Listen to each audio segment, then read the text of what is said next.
लेकिन हकीकत ये है कि ये जो बड़ा जो हमारे ऊपर महामारी है वो इन 3 कानूनों की है और सरकार की पूरी अव्यवस्था है। सरकार ने कोरोना का लाभ उठा के 3 कानून पारित करे और कोरोना का लाभ उठा के सरकारी ओपीडी बंद कर दी है, सरकारी अस्पताल बंद कर दिए हैं। सिर्फ कॉरपोरेट अस्पताल और बहुराष्ट्रीय कंपनियां अनियंत्रित कमाई कर रही हैं। सारा ऑक्सीजन की कालाबाजारी हो रही है, 40,000 रुपये का सिलेंडर बिक रहा है। रेमडेसिविर का जो है कालाबाजारी हो रही है। तमाम दवाइयों की कंपनियां जो है खूब लाभ उठा रही हैं, बिचौलिए लाभ उठा रहे हैं और सरकार खूब मस्त है इस मामले। पिछली बार भी जब मजदूरों ने पलायन किया था तो किसानों ने दिल्ली से लेकर के जहाँ तक हाईवे था 300 400 किलोमीटर दूर तक लंगर के लगाए थे, पूरा दूध की खाने की सारी व्यवस्था की थी। इस बार भी फिर सरकार ने प्लान किया है मजदूरों को, गरीब को, किसान को बर्बाद करने का।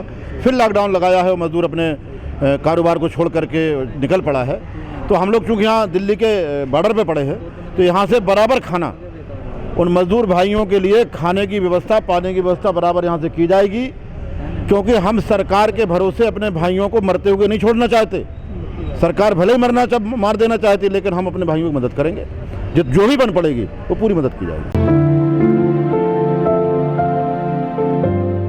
हम आंदोलन में हैं, जो हमारे पास उपलब्ध है, दाल है, चावल है, सब्जी है, पूड़ी है, रोटी है, जो मेरे पास उपलब्ध होगा खाना, जो हम खा रहे होंगे वो अपने भाइयों को खिलाएंगे, इससे ज़्यादा नहीं कर सकते। सरकार का काम है, लेकिन सर ये तो सरकार का काम तो बहुत कुछ है। सरकार का काम तो ये भी था कि जो गलती उससे हुई थी, 12 दौर की वार्ता के बाद उसने गलती स्वीकार की थी कि हमसे 1 दर्जन संशोधन करने को तैयार हैं, होल्ड करने को तैयार हैं, तो उसका ये भी काम था कि इन कानूनों को ख़त्म करके एमएसपी पे कानून बना करके इन किसानों को सम्मानपूर्वक घर भेजती। लेकिन सरकार अपने दायित्वों की पूर्ति नहीं करना चाहती। सरकार अपनी कमजोरियों को छिपाने के लिए इस तरह के स्टंट करती रहती है। उसमें से कोरोना भी स्टंट है, क्योंकि सरकार जहाँ काम करती है वहाँ कोरोना नहीं होता, और जहाँ सरकार के विरोधी काम करते हैं, सरकार की नीतियों का विरोध करने वाले लोग काम करते हैं। इतना बड़ा बलिदान दिया, 500 लोग ही कुल लाएंगे उनकी रैलियों में, उन्होंने कहा। ये मोदी जी बलिदान दे रहे हैं, आपकी ठीक बात है। 500 लोगों की रैली कर रहे हैं। क्या 500 लोगों की, क्या कोरोना ने ये कहा कि 500 लोगों की रैली होगी यहाँ हम नहीं आएंगे? क्या कोरोना ने ऐसा कहा है? आपकी नज़र में तो कोरोना है नहीं, ये तो 2-4 नहीं, कोरोना बिल्कुल, कोरोना तो हर साल होता था।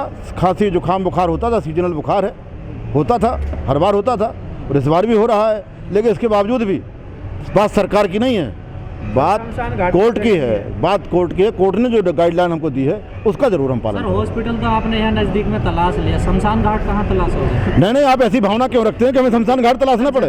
ना, बिल्कुल नहीं। ओ ना।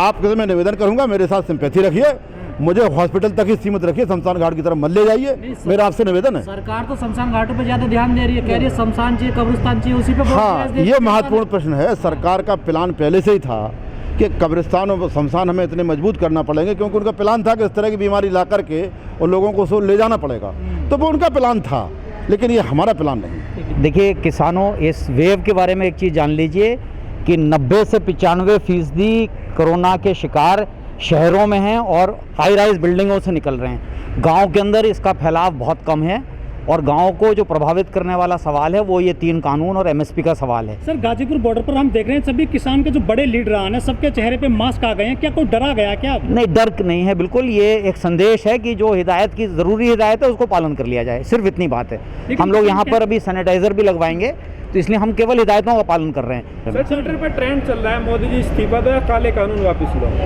नहीं, यहाँ की कोई बात ही नहीं, हमारा तो सवाल काले कानून वापसी का है। बाकी सरकार जिसकी है, सरकार के ऊपर हमारा सवाल नहीं है। हमारा तो है काले कानून वापस हो और एमएसपी का कानून बने, ये हमारा मांग है। सर, जो यूपी में जो वीआईपी लोग हैं वो भी ट्विटर पर हेल्प मांग रहे हैं लोगों से, जैसे कि वीके सिंह जी हैं जो सांसद हैं गाजियाबाद से, वो भी कह रहे हैं हमारी हेल्प करो। जब एक वीआईपी आदमी मदद नहीं मिल रही है तो आम आदमी कैसे इलाज कराएगा? क्योंकि सरकार की व्यवस्था ही नहीं है।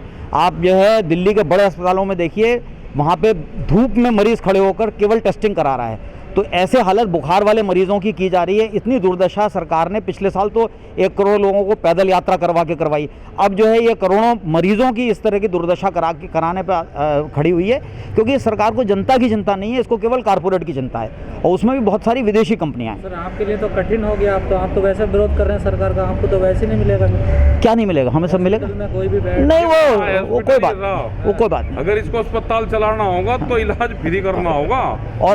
और अगर मैक्स कब्जा करने का प्लान, अरे क्यों नहीं होगा? अगर यहाँ बीमार आदमी होगा तो कहाँ जाएगा? मैक्स में जाएगा। जब बेड ही ऐसे नहीं होगा तो अरे जाएगा और बिना इलाज के गांव में बहुत सारे लोग हैं ऐसे जो इनके बालकोनी और बीमारियों से मर रहे हैं। तो इसलिए ये लेकिन सर हम बॉर्डर पे देख रहे हैं जो पहले यहाँ पर मेडिकल कैंप लगे हुए थे वो भी बंद हो गए हैं, एक आध अब भी नहीं है। ना वो तो इसलिए क्योंकि बहुत सारे डॉक्टर आए थे उस सब जरूरत है ज्यादा बुखार लोगों को। सारे कैंप परसों से बहुत फुर्ती से चालू हो रहे हैं। उसकी व्यवस्था बना दी, दोबारा से चालू हो रहे हैं, उसमें सारी व्यवस्था की जा रही है। आज सुबह फैसला किया है, हर कैंप में जाके पूछा जाएगा। टीम टोली सुबह जाएगी और शाम के समय 3 घंटे डॉक्टर बैठेगा व्यवस्था के साथ। मेडिकल कैंपों पर ध्यान दिया जाए। बिल्कुल पूरा आज सुबह तय किया और व्यवस्था करनी शुरू कर दी।